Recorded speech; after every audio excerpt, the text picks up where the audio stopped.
Series combination हम complete कर चुके हैं। अब हम बात करते हैं किसकी, पैरेलल कॉम्बिनेशन की। तो पैरेलल कॉम्बिनेशन में देखो क्या होता है, वही सेम रजिस्टर्स हम लेंगे 3, ठीक है। तो मैंने 3 रजिस्टर्स कंसिडर कर लिए। लेट सपोज एक रजिस्टर ये है, दूसरा रजिस्टर ये है, तीसरा रजिस्टर ये, ठीक है।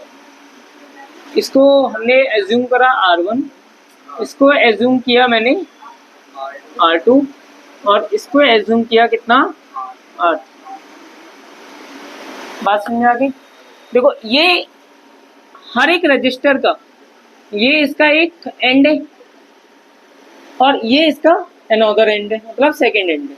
ये फर्स्ट एंड हुआ, ये आपका सेकंड एंड हुआ, ठीक है। और ये जो रजिस्टर्स हैं उसका एक जो एंड है वो एक कॉमन पॉइंट से कनेक्ट है। देखो ये सारे के सारे किससे कनेक्ट है, एक कॉमन पॉइंट से कनेक्ट है। बात समझ आ गई। दूसरा देखो यहाँ पर कि ये जो रजिस्टर्स है, इसका जो दूसरा एंड है वो किससे कनेक्ट है, दूसरे अनदर कॉमन पॉइंट से कनेक्ट है। तो यानी कि पैरेलल कॉम्बिनेशन क्या हुआ, if one end of all the resistors connected to one common point and the another end of the resistor connected to other common point, then these resistance are said to be in a parallel combination। बात clear हो गई यहाँ तक, ठीक है। तो यहाँ से इन पैरेलल कॉम्बिनेशन को 3 रजिस्टर्स को हम किससे कनेक्ट कर देते हैं, एक बैटरी से कनेक्ट कर देते हैं। मैंने क्या कर रखा है इसको, फिर अगेन एक बैटरी से कनेक्ट कर दिया और इसको किससे कनेक्ट कर दिया, एक की से कनेक्ट कर दी, ठीक है। किससे कनेक्ट कर दिया, एक की से कनेक्ट कर दिया, ठीक है। अब देखो इसको समझते हैं, पहले डेफिनेशन को लिखते हैं। If one end of all the registers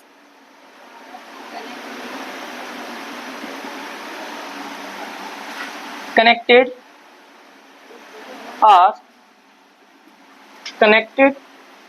at one common point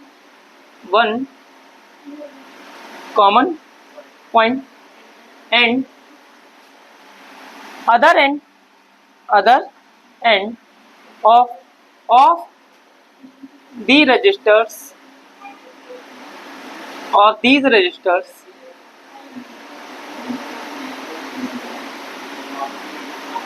connected to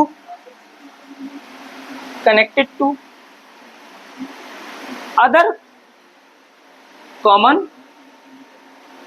point, then this combination of registers is said to be parallel combination. क्या बोलेंगे इसको, पैरेलल कॉम्बिनेशन। बात समझ आ गई। तो पैरेलल कॉम्बिनेशन में क्या होता है, रजिस्टर का एक एंड सारे रजिस्टर्स का एक कॉमन पॉइंट से कनेक्ट होता है और इसका जो अदर एंड है सारे रजिस्टेंस का वो अदर कॉमन पॉइंट से कनेक्ट होता है, ठीक है। अब समझो मोस्ट इंपोर्टेंट पॉइंट, ये पॉजिटिव ये नेगेटिव। करंट हमेशा किस टर्मिनल से फ्लो होता है, पॉजिटिव टर्मिनल से। तो यहाँ से करंट का फ्लो होना स्टार्ट हो गया, ठीक है। अब यहाँ से जो करंट का फ्लो होना स्टार्ट हो रहा है, ठीक है। तो ये देखो जैसे ही इस पॉइंट से पास आउट होता है, इस पॉइंट पर पहुंचता है, ठीक है। इसको बोलते हैं जंक्शन पॉइंट, ठीक है। 12th में पढ़ोगे, लेकिन अभी समझ लो। जैसे ही इस पॉइंट पे पहुंचा, तो इस पॉइंट पे पहुंचने के बाद करंट क्या हो रहा है, कितने पाथ मिल रहे हैं इसको, 3 पाथ, ठीक है। तो तीनों पाथ में क्या हो जाएगा, डिस्ट्रीब्यूटेड हो जाएगा। तीनों पाथ में क्या हो जाएगा, डिस्ट्रीब्यूटेड हो जाएगा। यानी कि इसमें लेट सपोज जो करंट फ्लो हो रहा है वो कितना हो रहा है, I1, और इसमें जो कनेक्टेड हो रहा है वो कितना फ्लो हो रहा है, I2, और इस रजिस्टर में जो करंट फ्लो हो रहा है वो कितना हो रहा है, I।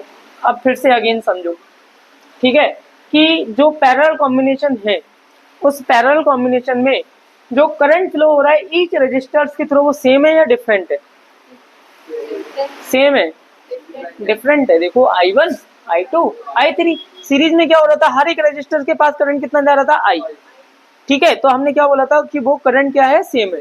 लेकिन यहाँ करंट क्या हो रहा है, डिस्ट्रीब्यूटेड हो रहा है, अलग अलग वैल्यू करंट की फ्लो हो रही है। इतना क्लियर हुआ, ठीक है। तो फर्स्ट पॉइंट क्या मिला आपको, फर्स्ट पॉइंट क्या मिला, current flowing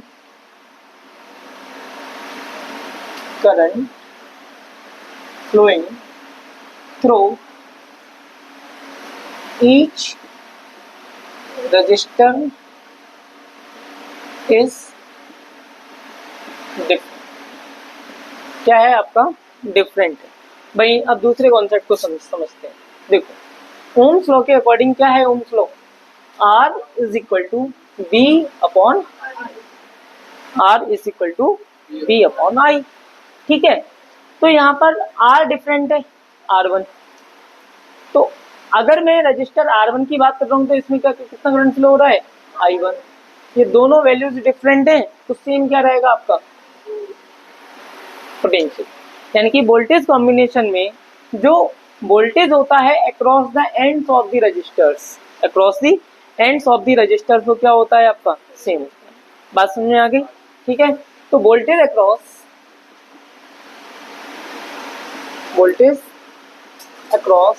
each resistor connected in parallel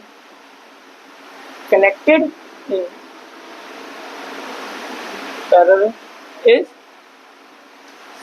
दोनों पॉइंट समझ आ गए, ठीक।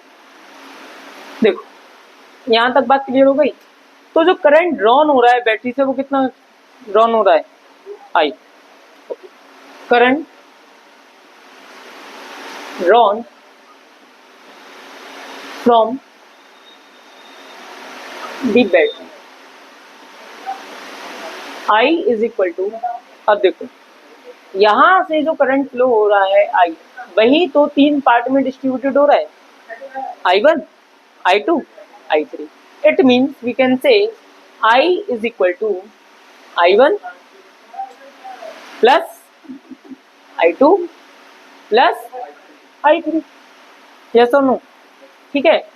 अब देखो ये करंट I1 फ्लो हुआ इस पॉइंट पे आया, I2 फ्लो हुआ इस पॉइंट पर आया, I3 फ्लो हुआ इस पॉइंट पर आया, ठीक है। तीनों फिर एक हो गए, तो यानी कि यहां से जो करंट फ्लो होगा वो कितना बन जाएगा, फिर से I बन जाएगा। बात समझ में आ गई, ये हो गई equation number 1, clear. Current flowing through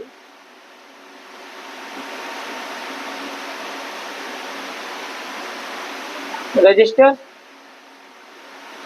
R1 कितना का फ्लो होगा, ओम्स लॉ के according I is 1 is equal to V upon R1। Similarly from R2 and R3, तो R2 की तरफ कितना होगा, I2 is equal to B upon R2 and I3 की तरफ कितना होगा, B अपॉन R3। कितना क्लियर हुआ, ठीक है। फ्रॉम इक्वेशन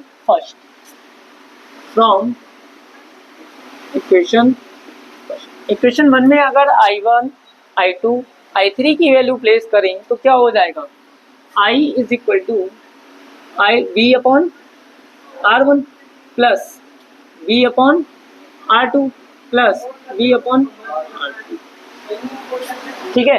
सेम चीज देखो, अगर ये तीन रजिस्टर्स हमने पैरेलल में कनेक्ट किए, क्लियर, तो इनका एक इक्विवेलेंट रेजिस्टेंस हमने कंसीडर कर लिया, क्या होगा, R होगा, ठीक है। तो लेट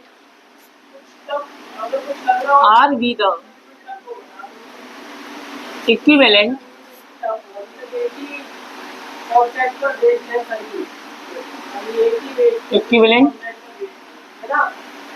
रेजिस्टेंस ऑफ द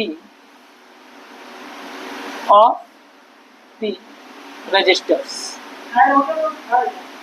ठीक है। तो क्या फॉर्मूला हुआ देखो, तब इसके थ्रू कितना करंट फ्लो हो रहा होगा, I is equal to B upon R।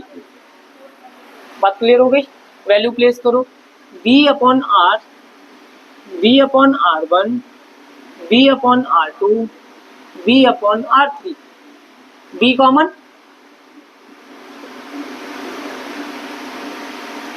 B 1 upon R1, 1 upon R2, 1 upon R3, B से B कैंसिल क्योंकि सेम है, हर एक रजिस्टर के अक्रॉस पोटेंशियल क्या है, सेम है। तो फॉर्मूला क्या बना आपका, 1/r is equal to 1/r1 plus 1/r2 plus 1/r। बात समझ में आ गई, क्लियर हो गया, ठीक है। अब यहां से देखो ये जो आर है वो क्या है, इक्विवेलेंट, इक्विवेलेंट ऑलरेडी मेंशन कर चुका हूं, इक्विवेलेंट रेजिस्टेंस है ना, और we can say effective resistance, effective resistance. बात समझ में आ गई, ठीक है। दूसरी चीज समझो, जो इक्विवेलेंट रेजिस्टेंस है उसका रेसिप्रोकल क्या है, ये अपोजिट ही तो है, मतलब अपॉन में तो है, तो क्या हुआ रेसिप्रोकल।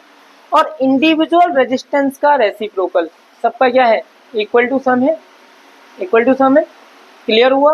अब मतलब क्या है इसका, मैं क्या बताना चाह रहा हूँ, लेट सपोज एक रेजिस्टेंस है आपका 10 ओम, दूसरा रेजिस्टेंस भी 10 ओम, तीसरा रेजिस्टेंस भी 10 ओम।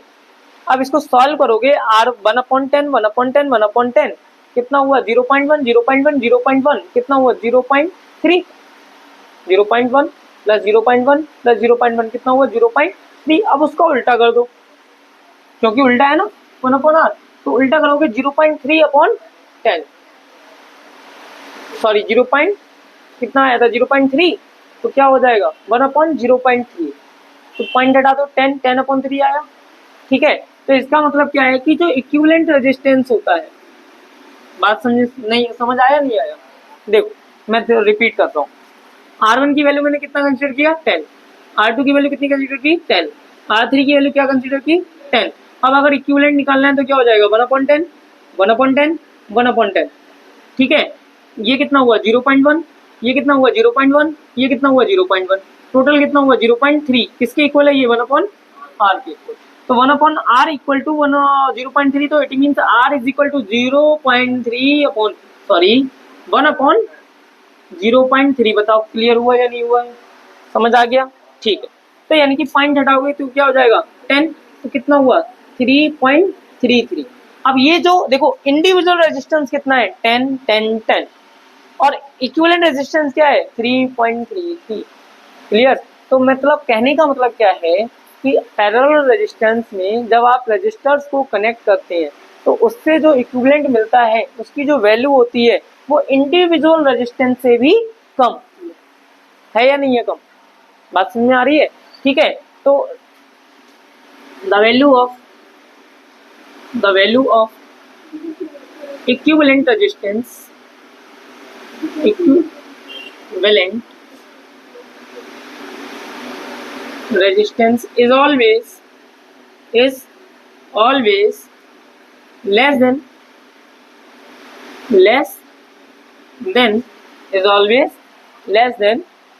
individual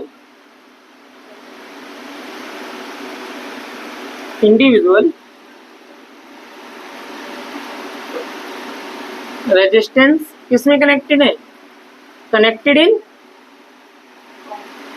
parallel. बात समझ में आ गई, क्लियर हो गया, सीरीज एंड पैरेलल कॉम्बिनेशन, कोई डाउट इसमें।